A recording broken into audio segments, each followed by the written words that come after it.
you just because the thing is, I mean, it would be hard to work with them if you were working, say, maybe I don't know, like in an office trying to put together a to-do list or something. That we'd have to work together and communicate like that. Yeah? Talk about mundane, yeah. Yeah, exactly. That would be difficult, but but I suppose like when you're on stage with them and or watching them, for example, you're just going to buzz off each other and whatnot, and because sometimes it makes it better and sometimes it makes it worse. It's never an answer to anything, I suppose. No, you're absolutely right. And there's actually, I got two examples, and then one of the next thing we got two examples of clean cut musicians who've been like one of them's been rocking for about 30 years now, and best example is Canadian band Rush. Like Geddy Lee, Alex Lysum, and Neil Peart are all like, and this story actually came from Gene Simmons from Kiss, because he said one time they did a tour together, and Gene went up to their floor and said, "You guys want to come down? We got the whole let's say Fit Four rented out. Do you want to party?" And he said, I went to each of their rooms, said Geddy Lee was reading a book, Alex Lifeson was playing his guitar, and Neil Peart was watching a movie. But they've been in the business for years, and their tunes are awesome. So it shows you that it's a lot of it's a mindset. And even speaking of punk, a guy who was in an amazing punk back in the 80s is Henry Rollins from Black Flag. Henry Rollins is completely straight edge, no Drake, no nothing, but he can tear it up on stage like there's no tomorrow. Yeah, like it just depends on the person, doesn't it? It's just down to the character. Some people need it, some people don't. Like for me, I cannot go on a stage unless I've had 4 pints of beer, because I get too nervous. I can't cope with doing it sober because my hands will start shaking and I don't enjoy it at all. I've got to have a bit of a buzz before I'll go on stage and enjoy it at least. It just depends on how you deal with it, I suppose. Yeah, and you're absolutely right. It literally just comes down to the person and how they handle things, and teach their own. Because we could go on about this for a long time. But have you got Ruby Tuesday band? I do. So let's get into them right. Just spread some filth then. Cool. So let's get into some dirty filth by Ruby Tuesday band. This is called "Come Inside."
Ruby Tuesday, that was Come Inside, and that was raw, heavy, and grit, and just raw, kind of rock punk, man. That was a great song. I really enjoyed that tune.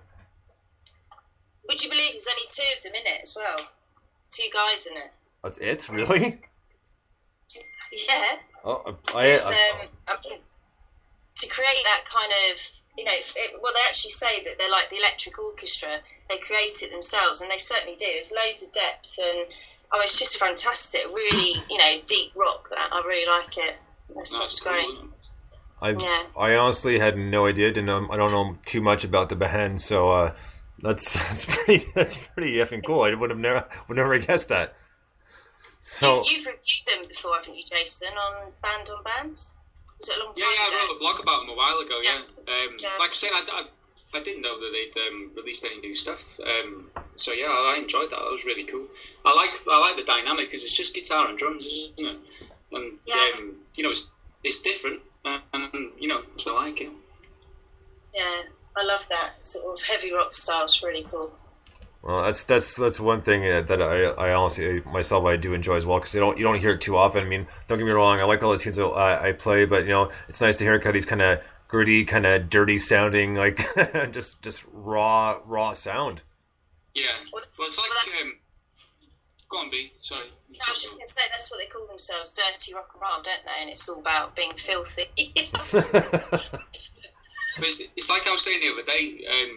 You know, anyone can learn an instrument and mimic somebody else, but you know, it takes that different spark, doesn't it, to take it off on a different tangent and make it, you know, interesting to listen to. And you know, they definitely do that, and especially the fact that there's only 2 of them as well. You know, it's really clever. It's really cool what they do.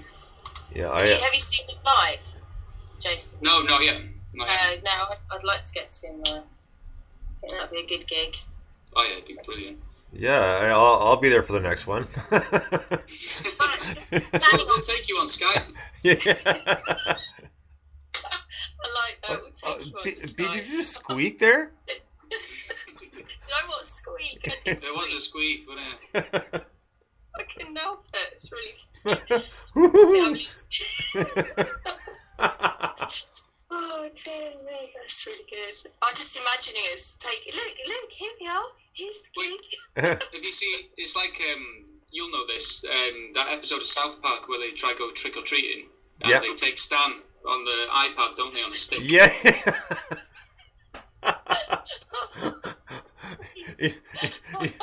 You know, just one quick sidetrack here, just in relation to South Park. There was a new episode yesterday, and I sent B this line via DM because it just killed me. The whole episode was funny. Pretty much it's based on addiction, and Stan's addicted to a video game, and the grandfather's addicted to something else. So the father's talking to both of them, and he's like, "You guys got to get off this." They're like, "Well, aren't you having a glass of wine?" He's like, "No, actually, I'm having 6, but it's called a tasting, and it's classy."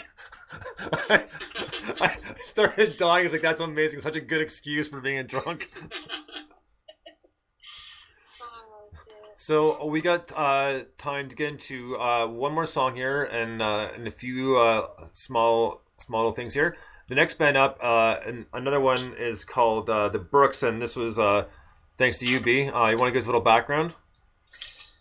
Well, it was Davey Hub from the online festival. He's introduced these guys to me, and they're very new. I mean, they're only sort of 16, 17, sort of across. So there's 4 of them in it.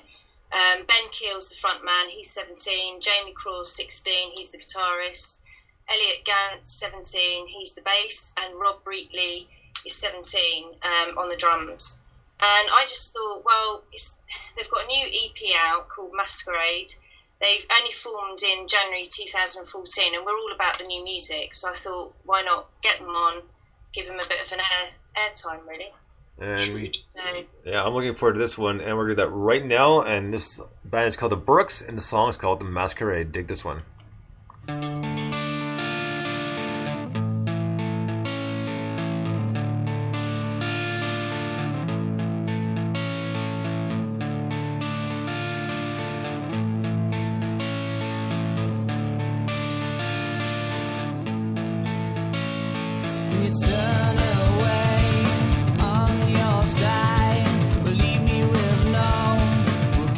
Goodbye.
the Brooks Masquerade and a bunch of young kids, like literally kids, and that sounded great. Almost can remind me just of other young bands that started out, like Silverchair.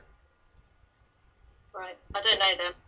Australian band. Okay, it doesn't matter. Not important. Anyways, point being is these kids are good. They don't sound their age when they're playing. No, I thought that. I thought the maturity was there, and actually the 3 songs on the EP are all very different, which I thought was brilliant. So the other one that I sent you as well, he almost gets into a kind of Johnny Rotten style. So it's like completely diverse to that. I thought that was, really good, but you'd never believe they were that sort of age. They sound quite confident, and actually the cover